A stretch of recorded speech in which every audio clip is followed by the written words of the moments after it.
السلام علیکم ورحمۃ اللہ وبرکاتہ۔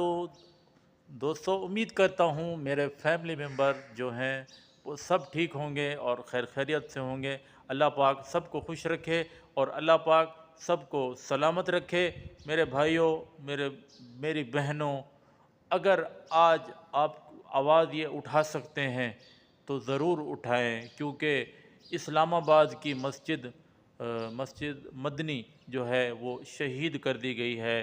تو کوئی کام ہو تو یہ ان کا حق نہیں بنتا کہ جس نے بھی یہ عمل کیا ہے بہت برا عمل کیا ہے، کیونکہ یہ جو مسجد ہے، مسجد آپ کا گھر نہیں ہے، میرا گھر نہیں ہے، یہ اللہ کا گھر ہے۔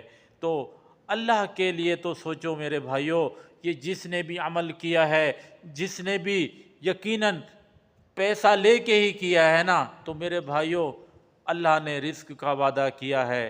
تو آپ کو کیا پتہ نہیں ہے کہ یہ اللہ کا گھر ہے؟ کیا آپ نے ذرا سوچا نہیں کہ یار میں یہ عمل نہیں کر رہا، لیکن کرانے والے کر گئے اور یہ ظالم حکمران ہیں جو یہ کر رہے ہیں؟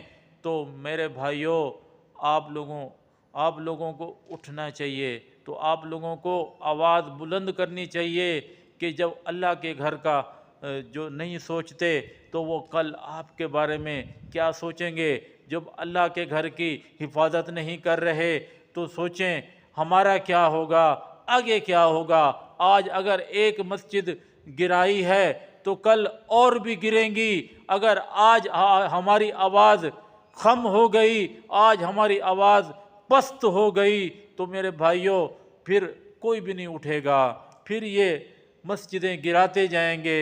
تو پھر ایسا وقت بھی نہ آئے میرے بھائیوں کہ یہاں پہ اللہ کا نام لینے والا بھی نہ ہو۔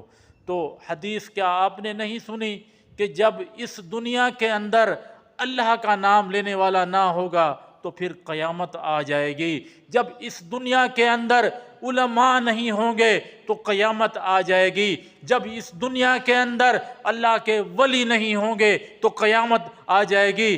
تو میرے بھائیوں، عقل کے ناخن لو، ذرا سوچو کہ آپ کہاں جا رہے ہو۔ یہ مسلمان کس کنٹری کی طرف لے کے جا رہے ہیں ہمیں؟ یہ مسلمان حکمران ہمیں کیا کس کرنے پر مجبور کر رہے ہیں؟ تو ہمارے پاس یہ آواز بلند کرنی ہے، اور میں نے اللہ کی رضا کے لیے اپنا حق ادا کر دیا اور آگے بھی آواز بلند کرتے رہیں گے۔ وما توفیقی الا باللہ۔ آپ ضرور کوشش کریں اپنی آواز بلند